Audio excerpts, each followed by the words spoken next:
तभी तो कहने के लिए बाध्य हो गया व्यास जी। जो गौरव गरिमा ज्ञान बढ़ावे, है वही जनक जो ऋषियों का सम्मान करावे, है वही जनक। इतना ही नहीं, जो धरती से कन्या उपजावे। एक बात याद रखना मित्रों, पुरुष बली नहीं होत है, समय होत बलवान। कभी राजा को राज्य पाट छोड़कर हाथों में हल लेकर धरती का कर्षण करना पड़े, तो जिसकी साधना में इतना बल हो कि जो धरती लोगों को जल और अन्न देती है, राजा की साधना से प्रभावित होकर वो धरती उसकी गोद पर कन्या प्रकट करने के लिए विवश हो जाए। जो धरती से कन्या उपजावे, है वही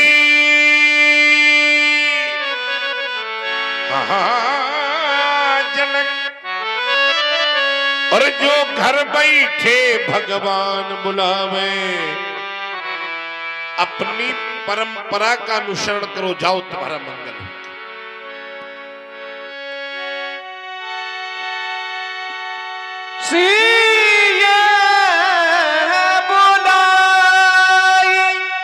प्रणाम करा। आओ आओ बेटी, इधर आओ।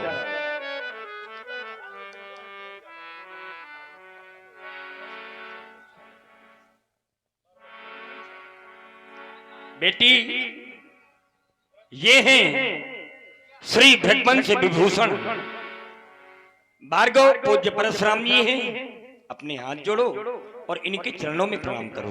ये बालिका कौन है? बिटिया है हमारी। अब देखिए, साहित्य प्रेमी लोग बैठे हैं यहाँ। एक बार मैंने पूछा कि बालिका माने क्या हो सकता है, क्योंकि ये क्षेत्र ही साहित्यिक है। उत्तर मिला, जिसे अपने बल का बोध न होगा उसका नाम बालिका। हमारी कुछ माताएं भी बैठी हैं। हमने पूछा कि एक बालिका के जीवन में कितना बल हो सकता है। उत्तर मिला कि जो प्रकृति को भी शक्ति प्रदान करने की सामर्थ्य रखती हो उसका नाम बालिका। जो एक नहीं दो दो कुलों को प्रेम का पाठ पढ़ाती हो उसका नाम बालिका। और यहाँ बहुत से पिता बैठे होंगे, ईमानदारी से उत्तर करना। कोई एक पिता इस समाज में ऐसा बैठा हो जो उठकर ये कह दे कि मैंने अपनी पुत्री के मुख से कभी ना शब्द सुना है। इसलिए कहता हूं कि जिसके शब्द कोश में ही ना शब्द ना हो उसका नाम बालिका। तभी तो कहने के लिए बाध्य हो गया व्यास जी। जो ज्ञान का वर्धन करावे, उसे कहते बालिका। प्रकृति में भी शक्ति लावे। खर्ज से बजाओ। प्रकृति से भी शक्ति लावे, उसे कहते बालिका। प्रेम की परिभाषा पढ़ावे, उसे कहते बालिका। प्रभु को धरा पर खींच लावे, उसे कहते बालिका।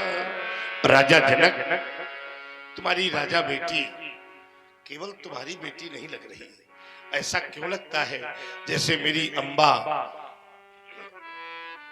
बड़ा अम्बा, जगदम्बा माता गौरा ही अपना श्रृंगार करके खड़ी हो गई है। नहीं नहीं, ये मैया गौरा होती तो मुझे पुत्र परशुराम कह के हृदय से लगा लेती। तो फिर कौन? क्या मैया लक्ष्मी? क्या मैया अरुंधति? क्या मैया अनुसुईया? क्या मैया वीणा पाणी? क्यों ऐसा लग रहा है जैसे साक्षात मेरी मैया भुवनेश्वरी ही अपना समूचा श्रृंगार करके परशुराम को दर्शन दे रही है। कौन है ये बालिका? तुम्हारी जाई है? पाई है। अगर पाई है तो कहां से पाई है, कैसे पाई है, किन परिस्थितियों में पाई है? भूपति तुम्हारे भवन भगीरथ, गंगा लहराती, कौन बालिका चली आ रही।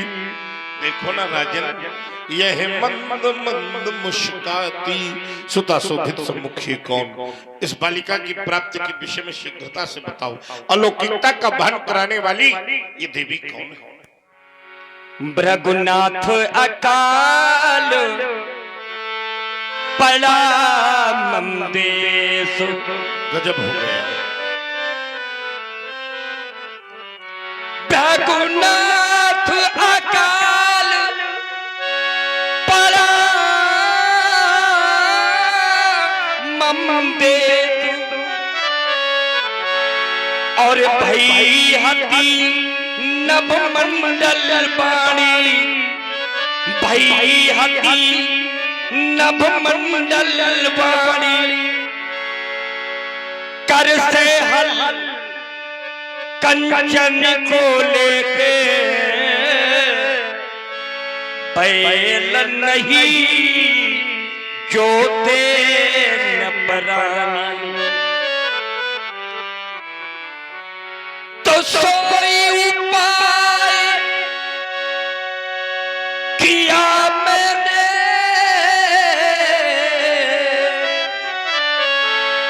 देवर्षि कृपा बरस्यो अति पानी, देवर्षि कृपा बरस्यो अति पानी। घट भीतर योगी राज कह, बेटी निकली, बेटी निकली, बेटी निकली, सीता गुण खानी। पुख यान्तु पुण्यान्विता यान्तु कुजे नमाम्याम, श्री माधवे मासी सीते हलाग्रता भोर्ज इत्वा जनकेन कर्षणे, सीता विरासीत व्रतमत्र कुर्यात। श्री माधवे मास, बैसाख का महीना, शुक्ल पक्ष की नवमी तिथि, दिन मंगलवार, मध्य दिवस में, पुख नक्षत्र में, कुंभ लग्न में बेटी का प्रादुर्भाव हुआ। नाम सीता है। आशीष सब कुछ बताया, योग तुमने छोड़ दिया। लग्न बताया, नक्षत्र बताया, तो ज्योतिष तो योग भी कहता है। ज्योतिष में फिर बहुत कुछ है।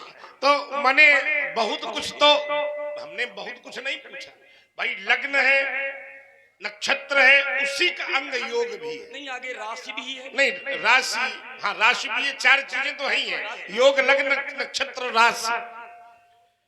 तुमने कहा ये घट से बेटी प्राप्त हुई है, तो क्या ये सृष्टि का पहला नियम है कि तुम्हारी बेटी ही घट से प्राप्त हुई है? नहीं, इससे पहले कोई और घट से हुआ? हाँ, महात्मा अगस्त। और कोई हुआ?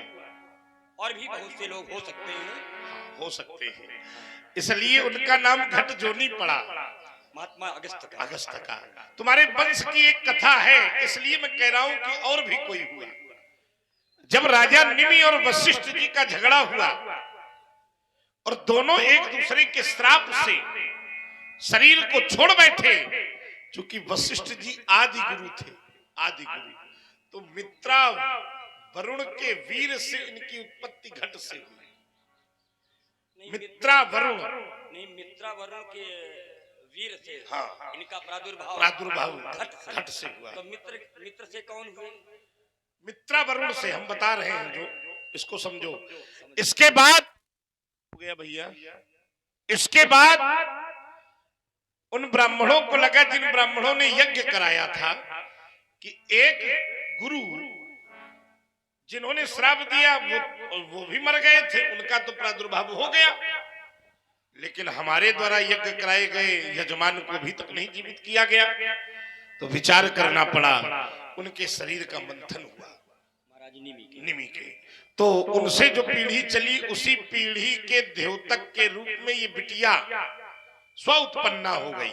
जैसे राजा निमि स्व उत्पन्ना पद्धति के इस वंश के प्रादुर्भाता हुए, उसी प्रकार तुम्हारे सुयश में इस कन्या का प्रादुर्भाव होना निश्चित रूप से वंश की गरिमा को बढ़ाने वाली कृति हुई। बड़ी सुंदर बालिका है, इसका नाम क्या रखा है? सीता। किसने रखा है? देवर्षि नारद जी। बढ़िया बढ़िया दिव्य। इसके बहुत नाम होंगे। भूमि से उत्पन्न होने के कारण लोग इसे भूमिजा कहेंगे। जनक की लली होने के कारण लोग इसे जानकी कहेंगे। लोग तुम्हें विदेह कहते हैं पदवी में, तो लोग इसे वैदेही कहेंगे। मिथिला की सुंदर राजकुमारी होने के कारण लोग इसे मैथिली कहेंगे। लेकिन शीय के अग्रभाग से उत्पन्न होने के कारण नारद जी ने इसको सीता कहा है। कभी कभी किसी का नाम बहुत अच्छा होता है। आप लोग अनुभव करो, जितने लोग बैठे हुए, काम बहुत गड़बड़ होता है। कहो नाम धराए हुए नारायण और काम करता हो धुंधकारी वाले। देखो रात में देखे रहन तो इस दाएं मची रहा है। अब समझो ये संसार की कृति है। नाम बहुत अच्छा है, काम बहुत गड़बड़। कहो काम बहुत अच्छा हो तो नाम बेचारे का अच्छा ना हो। लेकिन तुम्हारी बिटिया के नाम और काम ये दोनों दिव्य होते हैं, दोनों। क्योंकि सीता शब्द पर जब मैं विचार करता हूं तो जो साहित्य का सृजन करेगी उसका नाम सीता, जो सौम्यता की परिपूर्ति बन जाएगी उसका नाम सीता, जो शिष्टता में अनुगमित रहेगी उसका नाम सीता, जो साहित्य के सृजन में ही जीवन को गला देगी उसका नाम सीता, जो शास्त्रों का चिंतन करेगी उसका नाम सीता, जो साधुओं की सेवा करेगी उसका नाम सीता, जो संतों के मध्य रहेगी उसका नाम सीता, जो शास्त्रों का चिंतन करेगी उसका नाम सीता, जो शस्त्रों की रक्षा करेगी उसका नाम सीता, और जो शत्रुओं का विनाश करा देगी उसका नाम सीता। आशीर्वाद है तुम्हारी बिटिया को, क्योंकि तुम्हारी बालिका भूमिजा है। ये भी घट जोनी है, घट से उत्पन्न हुई है, इसलिए ये आत्मा है धरती की। आत्मा हो तुम धरा की, परमात्मा तेरा पति हो, और जो भी आवे शरण तुम्हारी तो मुक्ति ही अंतिम गति हो। लोग पूछेंगे क्या सचमुच सीता के चरणों की वंदना करने से हमको मुक्ति मिलेगी? हाँ मिलेगी, ये मेरा आशीर्वाद है। क्योंकि जो भी इसके चरणों के प्रेम करेगा उसकी मति निर्मल हो जाएगी, और जिसकी मति निर्मल हो जाती है तो फिर निर्मल मन जिन सो मोहि पावा, मोहि कपट छल छिद्र नाम। लेकिन याद रखना ये गुण कब आएगा? जब पति पिता दोनों कुलों की। हमारी मैया बैठी है, आप लोग अनुभव करो, जीवन का इतना संघर्ष आप लोग पार करके यहां तक बैठी हो। इस बेटी का जीवन कितना संघर्षपूर्ण होता है। पिता के घर में जब ये बेटी पैदा होती है तो उसके कंधे पर पिता की कुल की मर्यादा, विवाहोपरांत वही बेटी पति के कुल की मर्यादा का निर्वहन करते हुए प्राणों का अंत कर देती है। तुमसे भी वही कहना है रानी, पति पिता दोनों कुलों की लाज को निर्बाध रखना, स्वार्थ तज परमार्थ बेटी तुम सदा नित रोज भजना।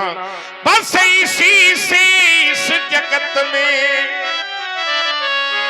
तुम सदा पूजित रहोगी, और है यही आशीष मेरा कि तुम सदा फूलो फलोगी। आशीष मेरा तुम सदा, आशीष की आशीष हो तुम, है यही आशीष मेरा तुम सदा फूलो फलोगी। जा बेटी तू जा, लेकिन याद रखना पति से करना प्रेम सदा तुम। ये वाले साउंड बढ़ाओ दोनों, मशीन से बढ़ाइए साउंड ये वाले। पति से करना प्रेम सदा तुम, पतिव्रत धर्म निभाना, और मां अपनी से जा कह देना, खाद्यान्न अधिक उपजाना, कहीं पे हीरा कहीं पे मोती, कहीं पे पन्ना उपजा। जा बेटी तू जा जा तू। ये बिटिया बगल में खड़े खड़े मुस्कुरा रही है, ये कौन है? ये भी बिटिया है, तुम्हारी? विमात्र बंध की बेटी है। अच्छा, विमात्र बंध, महिमंगल की बेटी है। अच्छा अच्छा। माता का नाम विदग्धा है, विदग्धा, और इसका नाम चारुशीला है। गजब हो गया। तो कई बिटिया है तुम्हारे घर में? हमारे घर में 8 बिटियां हैं और 2 हमारी हैं। और ध्यान करके बताओ। मैं ध्यान करके बता रहे हैं। 8 8 और 2 10, 3 माताएं। विषय हमारा बिटियों का है। ये सब मिला के कितनी बिटियां हैं? 8 विमात्र बंधुओं की हैं, हो गई। 2 हमारी हैं, 10 हो गई। 2 कुशध्वज की। हाँ, तो 12 हो गई ना। वही तो कह रहे हैं कि थोड़ा आप विचार करो कितनी है। तो 12 बिटियां हैं, 4 तुम्हारी माता से उत्पन्न दोनों भाइयों के मध्य में, और 8 विमात्र बंधुओं की। ये प्रसन्न बहुत है। आपने आशीर्वाद दिया है सीता को। देखो, हम इसीलिए कहते हैं, इसलिए रामलीला देखनी चाहिए। आप लोग अनुभव करो, जितने लोग बैठे ईमानदारी से, और माताएं अनुभव करें, 2 4 6 जो बैठी हैं। किसी पिता के घर में 2 बेटियां होती हैं, और बड़ी बेटी का विवाह अच्छे घर में हो जाए और छोटी बेटी का विवाह कम अच्छे घर में हो, तो ईमानदारी से बताओ, बहनों के बीच में ईर्षा हो जाती है कि नहीं? रामचरितमानस भी प्रमाण देती है, सादर भली मिली एक माता और भगनी मिली बहुत मुस्काता। लेकिन धन्य है ये दृश्य जनक तेरे नगर का। अगर कोई शिक्षा लेना चाहे कि बहनों के मध्य में कैसा प्रेम होना चाहिए, तो खोले नेत्र और देखे कि आशीर्वाद सीता को मिला है, लेकिन प्रसन्न उसकी बहनें हो रही हैं। इससे अच्छे भगनी प्रेम का कोई दूसरा उदाहरण। बजाओ एक बार जोरदार तालियां इसके लिए। ले जाओ बिटिया, जाओ। आशीष दीन सखी हर सानी, निज समाज ले गई सयानी। विश्वामित्र मिले पुनियाई, गजब। मिले पुनिया। संत का दर्शन अनंत की कृपा का शुभ प्रमाण होता है। बहुत बढ़िया होने लगा। देखो, थोड़ा थोड़ा इनको भी बढ़ा दो, जिसमें वंदना लिखा है इनकी भी जो है थोड़ी थोड़ी वंदना कर दो तो थोड़ा ठीक हो जाएगा। आइए जरा, अब थोड़ी देर देखिए, सभा का स्वरूप बड़ी देर में बन पाया है जैसा होना चाहिए, है ना। हम चाहेंगे कि जो लोग उधर बैठे हैं, अगर हमारी बात बुरी न लगे तो आप लोग भी अगर इधर ही आ जाते तो ज्यादा अच्छा रहता है।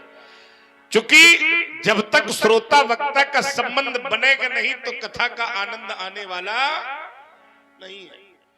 भाई, सुनाने वाले को भी लगे कि कोई हमें कुछ सुना रहा है, और सुनने वाले को भी लगे कि कोई हमको सुना रहा है, सुनाने वाले को लगे कोई सुन रहा है। 2-4 जने खोपड़ी हिलाने वाले न मिले तो क्या मतलब? क्यों भाई, कोनो कैसेट थोड़ी बाज रही है। ये बात थोड़ा सभा का स्वरूप बनेगा, और ये विश्वास मानना कि जब तक बैठोगे तब तक आपको सुनाएंगे। और जब उठ के चले जाइए तो हम चले जाएंगे, कोई समस्या नहीं है। आप लोग प्रेम से बैठिए, क्योंकि बड़ा परिश्रम होता है, वर्ष भर आप लोग इंतजार करते हैं। हाँ, आराम से शांति से आप सभी लोग बैठे और प्रेम से आनंद लें। अनंत की कृपा होती है तब संत का दर्शन होता है। खरियो, अंदर इतनी वार्ता करो कि बाहर ना आवे भला। आइए जरा, आप लोग अनुभव करिए।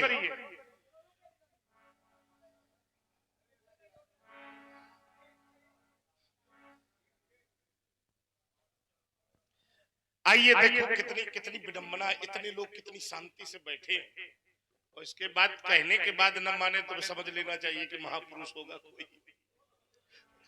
आइए जरा विचार करिए, जीवन में सुंदरता कैसे आएगी?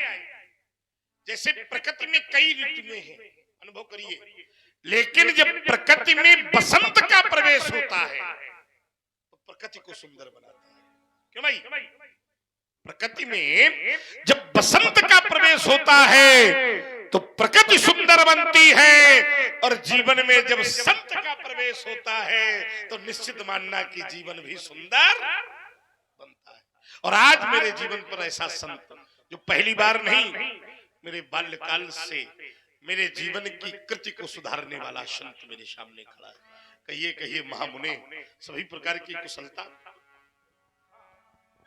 सभी प्रकार की कुशलता है। प्यारे राम एवं लक्ष्मण, ये भार्गव श्री परशुराम जी हैं, इन्हें प्रणाम करो और आशीर्वाद प्राप्त करो। पद सरोज मेले दो भाई,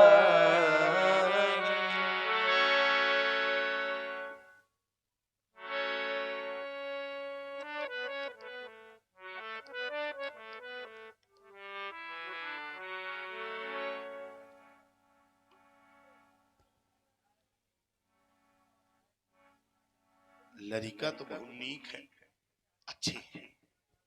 इनके वस्त्र, अलंकरण, मस्तक पर लगा मुकुट, मुकुट पर लगी किरीट, किरीट पर लगी मणि बार बार बता रही है किसी राजघराने के।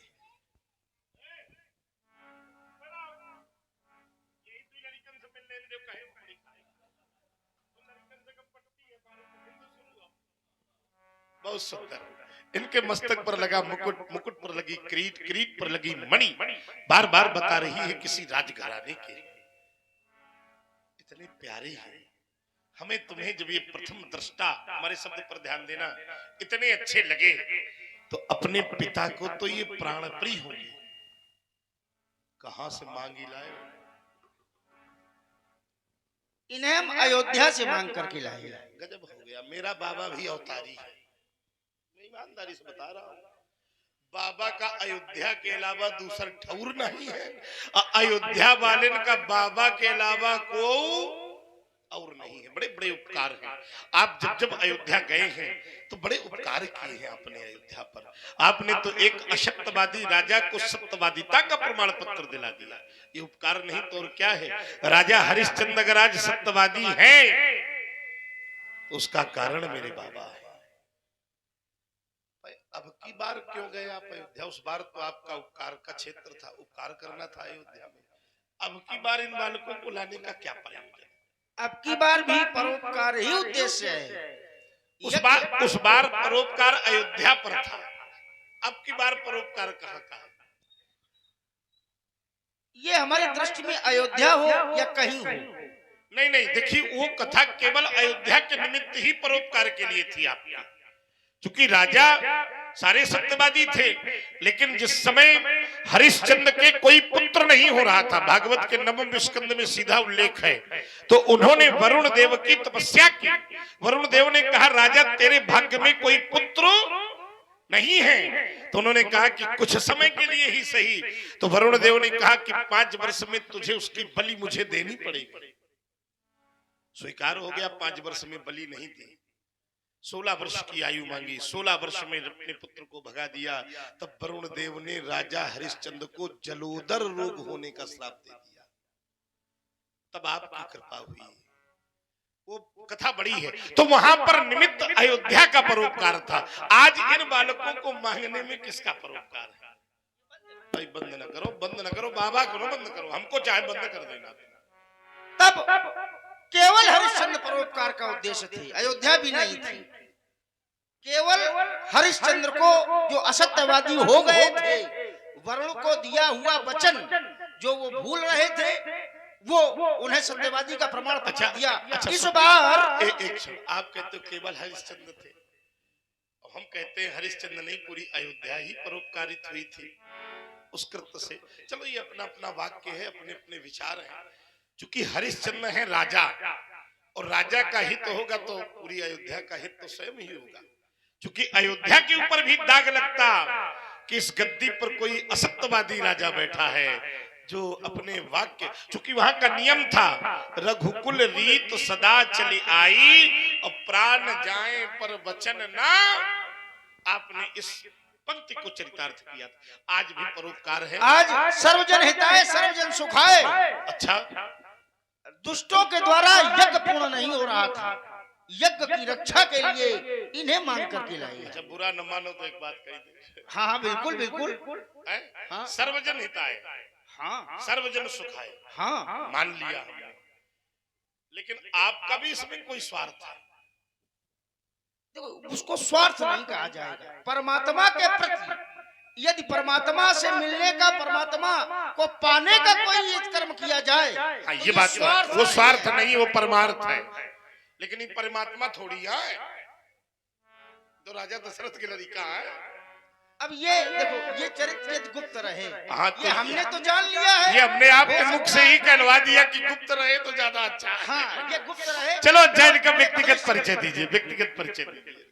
ये अयोध्या नपाल आहा। दशरथ जी के पुत्र हैं। गजब हो ये गए। जो श्याम वर्ण के हैं इनका नाम राम, और जो ये गौर वर्ण के हैं इनका नाम लक्ष्मण। राम लखन दशरथ के ढोटा। बाबा एक बात कहूं, आज आप मिलते हो तो हम सत्संग किया करते हैं। मन कभी खराब मत करना कि हमारी भावना दूषित है या हम दूषित भावना से कोई प्रश्न करते हैं। आप जितने लोग बैठे हो, हमारे चरित्र में कभी ये नहीं रहता कि हम दूसरे व्यक्ति का पराभव करके अपनी बात बना लें। क्योंकि हमारा तो नियम ये रहता है कि बाबा का अगर पद ऊंचा है तो नाती तो अपने आप चौड़ा है। क्यों भाई? अब बाबा के नाती मुर्गी बना दे तो क्या मतलब है? तो आप चूंकि विद्वान हो, जैसे अन्य लोग होते हैं तो कुछ नहीं कहते हैं। जब आप जैसे लोग मिलते हैं तो थोड़ा बहुत अपने आत्म सुख के लिए मंथन करते हैं। बुरा न माना करो। हाँ ये ऐसे मुस्कुराते रहा करो। इन बालकों को आज आशीर्वाद में दे रहा हूँ। हाँ तो छत्री। हाँ अब देखो मैं अपना चरित्र जी रहा हूँ। ऐसा तो न होगा कोई हम आशीर्वाद दे दे, हम ऐसे ताल ठोकने लगे। अब हमारे साथ ऐसा नहीं हुआ है, हमने इन्हें आशीर्वाद दिया है। पुण्य चरणन मेले सुतचारी, ये चारों भाई, दो जो यहाँ हैं, दो अयोध्या में, चारों ने प्रणाम किया। हमने चारों आपके को साथ आशीर्वाद दिया। आपके साथ नहीं हुआ, आप हमेशा देते होंगे, जो आते होंगे देते होंगे। लेकिन हमने आज तक कोनो छत्री का आशीर्वाद नहीं दीना है, तो हम उसका जो है प्रतिकार भी नहीं जानते। लेकिन ये आपके साथ आए हैं, इसलिए मैं आज पहली बार विचार कर रहा हूं कि इन बालकों को आशीर्वाद दे दो। राम राम, तुम भी राम, इधर देखो, मैं भी राम। ये बात अलग है कि तुम करिया राम हो, हम गोरे राम हैं, इतना अंतर है।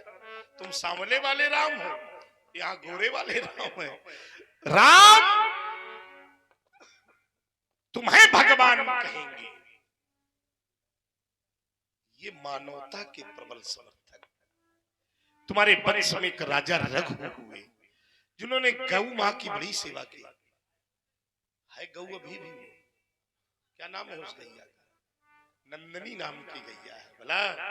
तो रघु से अधिक महान कहेंगे। देखो ना, ये प्यासे अधर सिसकते अंतस। एक बार देखो राम, देख रहे हैं जीव धरा की कितनी तुमसे आस लगाए। इधर देखो, पलक पावड़े बिछा रहे हैं, निज नैनों में स्वप्न छुपाए। इन स्वप्नों की सौगंध तुम्हें, तुम अनाचार का नाम मिटाना। कोमल कलियों को जो छेड़े, उन सूलों पर बच्च गिराना। तब पाकर तुमको हुए सार्थक, यही मेरे वरदान कहेंगे बेटे। प्यासे अधर सिसकते अंतश, राम तुम्हें भगवान कहेंगे। यद्यपि अब मेरे हृदय का भाव कह रहा है ये नाम बड़ा दिव्य है, जो तुम्हारा है मेरा है। और आज मैं कहना चाहता हूं कि रमा सकेगा तुम्हें नहीं जो, उसका जन्म दोबारा होगा। और सागर की लहरों से बढ़कर वैभव राम तुम्हारा होगा। तभी तो ये इतिहास के पृष्ठ, अन्य लोगों की चर्चा तो उपन्यास करेंगे, लेकिन तुम्हारी चर्चा ये इतिहास करेंगे। इतिहास के पृष्ठ तुम्हें ही अपना तन मन धन प्राण कहेंगे। देखो ना, ये प्यासे अधर, देखो ये प्यासे अधर और सिसकते अंतस, राम तुम्हें भगवान कहेंगे। स्वस्ति स्वस्ति शारद कहती हो, गाए गणेश मंगल का गान। आयुष्मान हो ये दोनों, श्याम गौर सुंदर सुजान।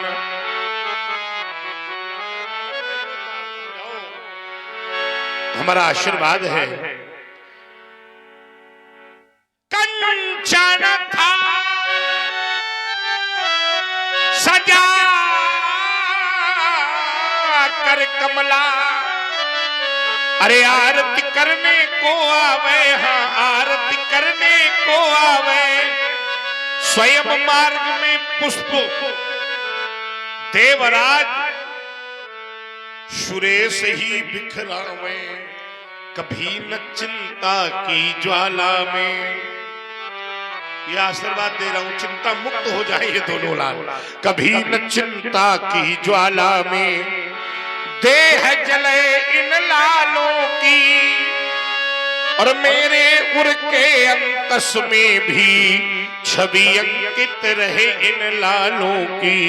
शुभम मस्तु, कल्याण मस्तु, इन बालकों का सदैव कल्याण हो। राम ही राम ही चितय रहे थकलो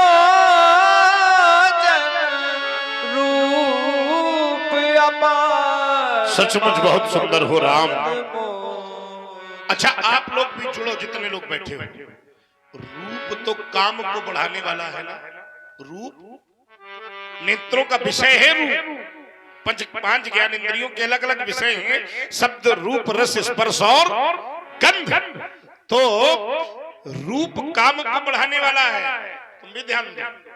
लेकिन आज पहली बार ऐसा रूप देख रहा हूं जो काम के मान का मर्दन करने वाला है। ऐसा अलौकिक रूप मैंने आज से पहले नहीं देखा राम। अच्छा जैसा मुझे लग रहा है वैसा आप लोगों को भी लग रहा है कि नहीं? अगर लग रहा हो तो मैं कहने के लिए बाध्य हूं। आधा हम कहेंगे, आधा आप लोग कहना। जिसको लग रहा हो, जिसने जिसने इसको पहली बार देखा होगा उसके मुख से ये जरूर निकला होगा। क्या? अरे जरा देर ठहरो राम, जरा देर ठहरो राम, अब तमन्ना यही है। क्या?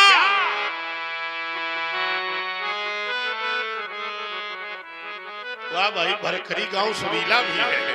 अभी हमने जी भर के देखा नहीं है। राम तुम सचमुच बहुत सुंदर हो। आज मेरे नेत्र जब इन कमल नयनों के पास आकर रुके तो एक प्रश्न पूछने लगे। क्या? राम तुम्हारे नैना जग से न्यारे लगते हैं, घायल कर देते हैं और फिर भी प्यारे लगते हैं। अच्छा एक बात बताओ, तुम्हें गंगा की कसम है, कोई वस्तु हमें घायल करे इसके बाद क्या वो प्यारी लगेगी? अपनी भाषा में हम लोग कहा दिन फूटी आखिर न दिखबे। क्यों भाई? जिससे घायल हो जाए उसको कभी देखेंगे? घायल कर देते हैं और फिर भी प्यारे लगते हैं। मैंने बड़े बड़े शास्त्रकारों से पूछा ऐसा क्यों? उत्तर था न जाने क्यों, न जाने क्यों। याद आया जिस अनंग को, अनंग माने कामदेव, व्यास जी अनंग माने कामदेव, कुछ तो बोलो। अनंग माने हाँ, जिसे अनंग को शिव शंकर ने लखित नेत्र से जला दिया था, आज उसी काम को इन नैनों ने वक्र कोण से जिला लिया। बच न सका है कोई अब तक, कोई इन नैनों की धार से हार सका है कोई, देखो अपने ही परिवार से। और भगवान का भक्त ही उसका अपना परिवार होता। मिल जाता परिवार कभी बड़े ही न्यारे लगते हैं, घायल कर देते हैं और फिर भी प्यारे लगते हैं। मैंने अपने बाबा से पूछा ऐसा क्यों?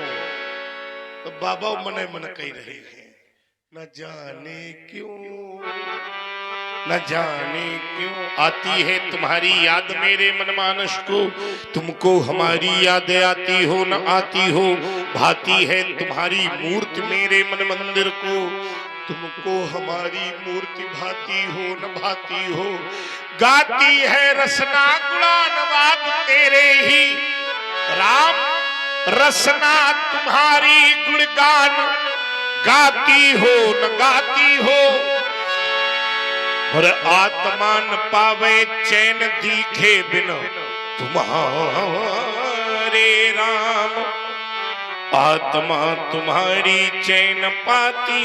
इनको शीघ्रता से ले जाओ नहीं तो कर्तव्यच्युत हो जाऊंगा। कहाँ है जनक? मोहर बिना की विदेशन कहूँ काहे अति भीर, पूछत जान अजान जिमें व्याप्यो को शीरध्वज, ऐसा नहीं कि तेरी मिथिला को आज पहली बार देख रहा हूं, ऐसा भी नहीं कि यहाँ शोर पहली बार सुना हूं। ये वही मिथिला थी जहाँ आचार्य छात्र जब आपस में वार्ता करते थे तो अहम ब्रह्मास्मि तत्त्वमसि, इन सूत्रों को वायुमंडल में गुंजायमान होते हुए मैंने देखा था। लेकिन आज पहली बार इस मिथिला में कोलाहल, ये परिवर्तित प्रकार जो राजाओं से भरी हुई मिथिला क्यों दिखाई दे रही है? कहीं कारण है महिपाल, शीघ्र शीरध्वज। समाचार कही जनक सुनाए, यही कारण महीप सब आए। यही कारण महीप सब आए। ये देश देशांतर के दीप दीपांतर के नेपाल, यही कारण आए। वो कारण बेटी सीता। सीता का इस भीड़ से क्या संबंध? सीता ने उठा लिया धनु को। क्या कह रहे हो शीरध्वज? तुम मैंने भीषण प्रण कर डाला, मैंने भीषण प्रण कर डाला कि जो धनुष उठावे और तोड़े तो सीता